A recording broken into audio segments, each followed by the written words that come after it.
வணக்கம். ஆகாஷ்வாணி புதுச்சேரி மாநில செய்திகள் வாசிப்பவர் வான்மதி.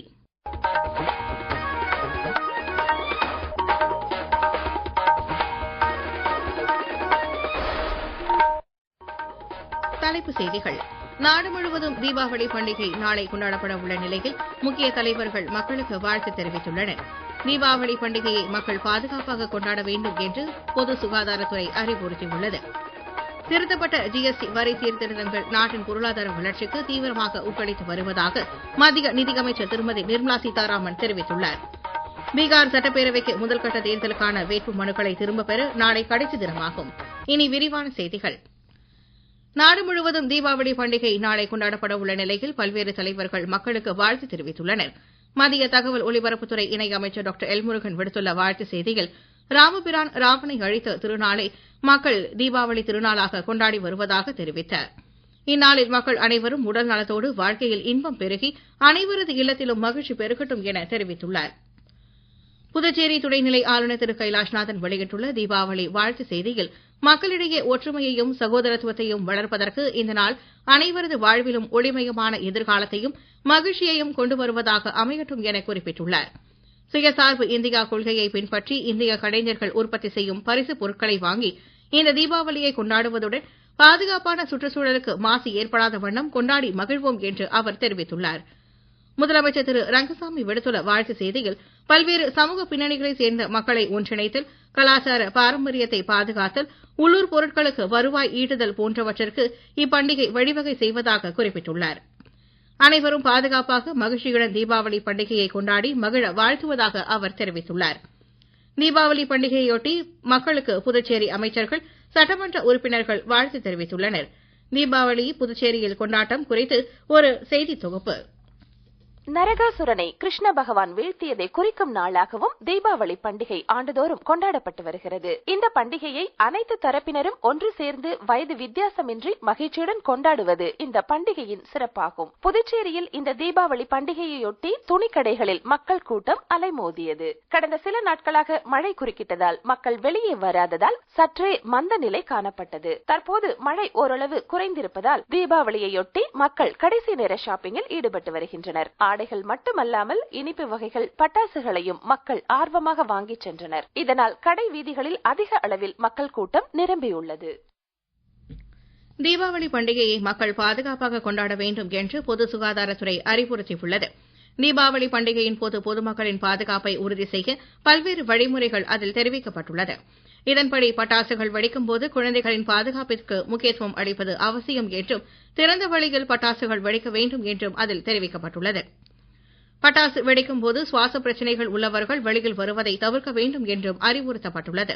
தீபாவளி பண்டிகையின் போது தீ விபத்துகளால் காயம் ஏற்பட வாய்ப்புள்ளது.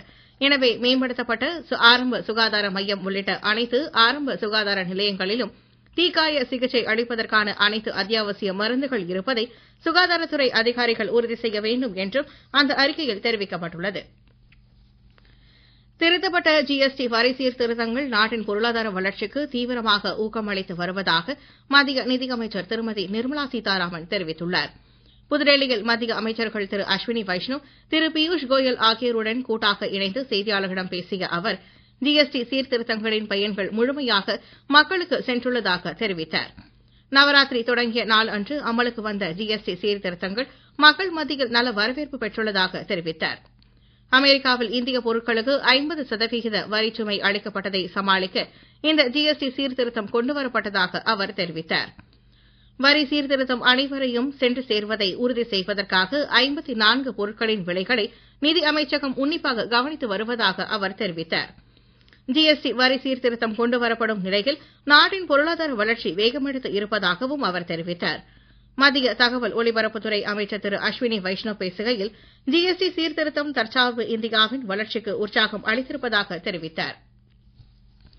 இந்த சீர்திருத்தம் மூலம் 300 பொருட்களின் விற்பனை அதிகரித்திருப்பதாகவும், இந்த விற்பனை கடந்த ஆண்டை காட்டிலும் 25% அதிகம் என்றும் அவர் தெரிவித்தார்.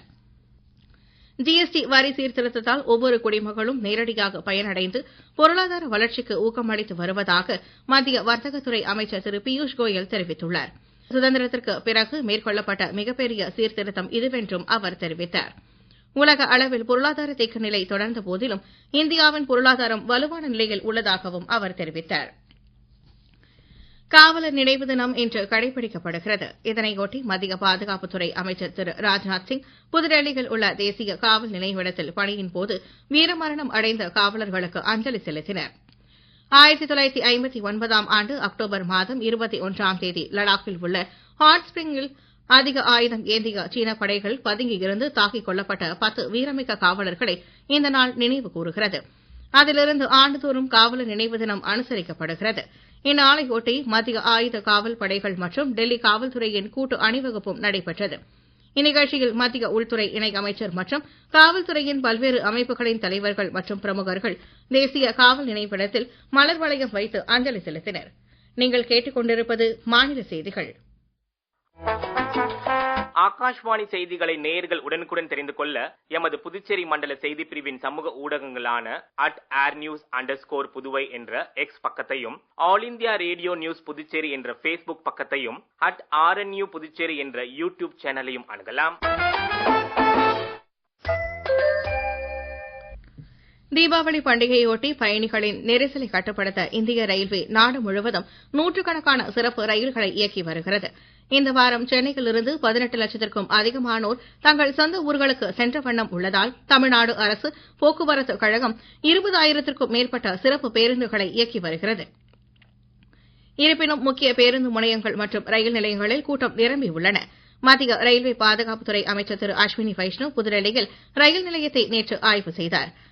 பயணிகள் வசதி மையத்தின் ஒரு பகுதியாக இருக்கும் ரயில் நிறுத்தம் பகுதியில் பல டிக்கெட் கவுண்டர்கள் மற்றும் கழிப்பறைகள் ஏற்படுத்தப்பட்டுள்ளன. இவ்விடத்தில் சுமார் 75,000 பயணிகள் இருந்தாலும் கூட்ட நெரிசல் கட்டுப்படுத்தப்படுவதாக அவர் தெரிவித்தார்.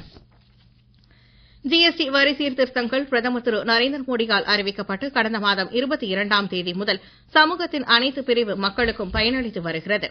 இந்த ஜிஎஸ்டி வரி சீர்திருத்தங்கள் நாகாலாந்து மாநிலத்தின் பொருளாதாரத்தை உயர்த்தும் அறிக்கை குறித்து ஒரு செய்தி தொகுப்பு. நாகாலாந்து மாநிலத்தின் வருவாயை மேம்படுத்தும் வகையில் உள்ளூர் உற்பத்தியாளர்கள் மற்றும் தொழில் முனைவோரின் தயாரிப்புகள், கைவினைஞர்கள் மற்றும் விவசாயிகள் போன்றவர்களுக்கு ஊக்கமளிக்கும் வகையில் திருத்தப்பட்ட ஜிஎஸ்டி வரி 12%லிருந்து 5%ஆக குறைக்கப்பட்டுள்ளது.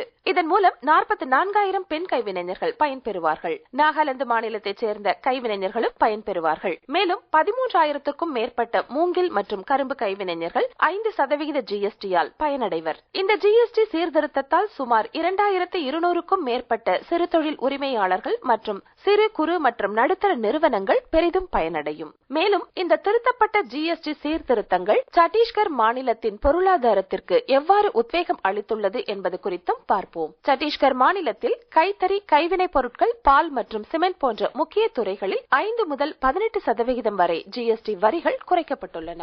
மேலும் சிமெண்ட் துறையில் ஜிஎஸ்டி வரி 18% குறைத்திருப்பதன் மூலம் கட்டுமான செலவுகள் வெகுவாக குறைந்துள்ளது. மாநிலத்தில் பழங்குடியினர் மற்றும் வன கைவினைப் பொருட்களுக்கு ஜிஎஸ்டி வரி 5% குறைத்திருப்பதன் மூலம் இதன் தேவை 10 முதல் 15% வரை அதிகரித்துள்ளது. பீகார் சட்டப்பேரவைக்கு 2ஆம் மற்றும் இறுதிக் கட்டத்திற்கான வேட்புமனு தாக்கல் செய்யும் பணி 122 தொகுதிகளில் நடைபெற்று வருகிறது. வேட்புமனு தாக்கல் செய்ய நாளை கடைசி தினமாகும். மாநிலத்தின் 20 மாவட்டங்களில் உள்ள 122 சட்டப்பேரவை தொகுதிகளில் அடுத்த மாதம் 11ஆம் தேதி வாக்குப்பதிவு நடைபெறும். வேட்பாளர்கள் தங்கள் வேட்பு மனுக்களை இம்மாதம் 23ஆம் தேதி வரை திரும்பப் பெறலாம் எனவும் அறிவிக்கப்பட்டுள்ளது. இதற்கிடையே 121 சட்டமன்ற தொகுதிகளுக்கான முதல்கட்ட தேர்தலுக்கான வேட்பு மனுக்களை திரும்பப் பெற நாளை கடைசி தினமாகும். பீகார் சட்டப்பேரவை தேர்தலுக்கான வாக்குப்பதிவு அடுத்த மாதம் 6 மற்றும் 11 ஆகிய தேதிகளில் நடைபெறவுள்ளது. மீண்டும் தலைப்புச் செய்திகள். நாடு முழுவதும் தீபாவளி பண்டிகை கொண்டாடப்பட உள்ள நிலையில் முக்கிய தலைவர்கள் மக்களுக்கு வாழ்த்து தெரிவித்துள்ளனர். தீபாவளி பண்டிகையை மக்கள் பாதுகாப்பாக கொண்டாட வேண்டும் என்று சுகாதாரத்துறை அறிவுறுத்தியுள்ளது.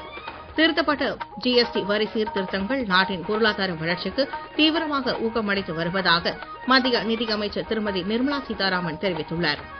பீகார் சட்டப்பேரவைக்கு முதல் கட்ட தேர்தலுக்கான வேட்புமனுக்களை திரும்பப் பெற நாளை கடைசி தினமாகும். இத்துடன் இந்த செய்தி அறிக்கை நிறைவு பெறுகிறது. வணக்கம்.